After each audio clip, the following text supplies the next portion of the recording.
Ang Pilipinas gusto nang mag-acquire ng Typhoon mid-range capability land-based missile system mula sa Amerika. Ito nga po mga idol ang magiging isa sa pinakamalakas na missile system ng ating bansa kapag nagkataon. Yan ang pag-uusapan natin, pero bago yan, kung bago ka lang sa aking channel, huwag mong kalimutang mag-like, subscribe at hit mo na rin ang notification bell button para lagi kang updated sa mga bagong videos natin.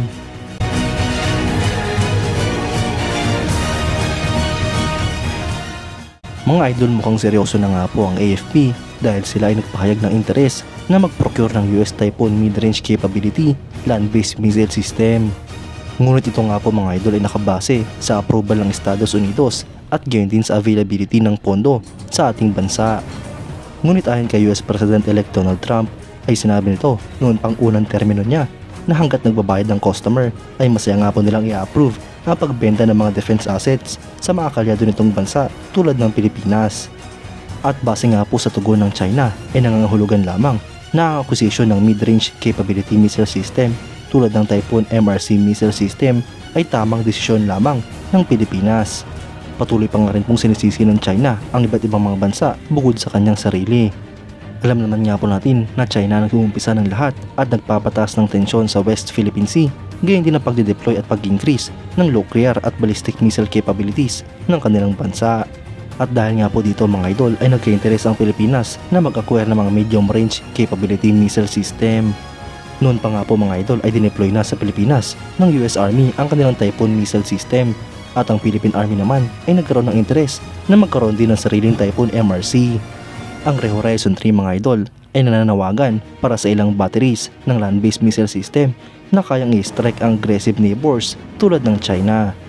Ito nga po mga idol ay nakabase na lang sa approval ng Estados Unidos at sa pondo ng Pilipinas na magbabayad upang makabili ng mga advanced na kagamitan.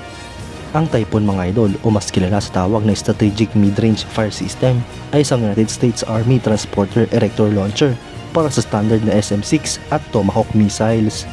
Ang Typhoon mga idol ay dinevelop ng Army bilang parte ng Service Long Range Precision Fires Program. Ito nga po ay dinisenyo upang i-strike ang targets beyond sa range ng Army's Precision Strike Missiles. Ngunit mas maiksi nga po ito mga idol kumpara sa Long Range Hypersonic Weapon System na gumagamit ng Modified Navy SM-6 at Tomahawk missiles.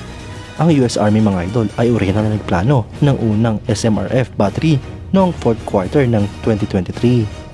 Noong 2023 mga idol, ang US Army ay successful na nag-launch ng SM-6 missile mula sa Typhoon launcher.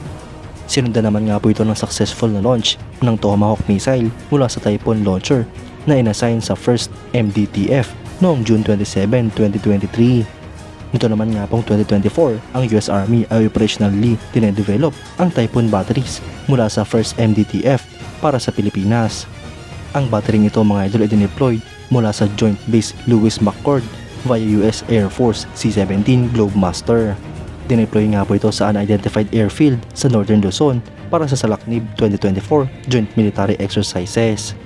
Ayon nga po sa US Army officials, ang posisyon nito mula sa Luzon, ang Typhoon missiles ay kaya mag-cover hindi lang ang buong Luzon Strait, kundi kaya na rin itong umabot hanggang sa Chinese coast at sa iba pang People's Liberation Army bases sa South China Sea. Ayon naman nga po sa Philippine Defense officials, ang system na ito ay hindi ginagamit sa live fire exercises, ngunit ang Philippine troops ay tinitrain kung paano i-handle at i-maintain ang ganitong klaseng missile system. Ginamit nga rin po ito mga idol noong Balikatan 2024 exercises.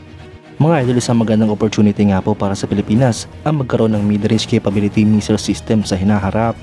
Siguradong mapuboost nga po nito ang capability ng Philippine Army at ng buong AFP. Magagamit nga rin po ito upang depensahan ng ating mga teritoryo at magiging armada na ng mga missiles ang ating bansa. Kayo mga idol, anong masasabi nyo? Comment down below for your thoughts and opinions. At yan nga lang po ang pag-uusapan natin ngayon mga idol. Maraming salamat sa panonood. Huwag nyo rin kalimutang mag-like at subscribe bilang suporta sa ating channel.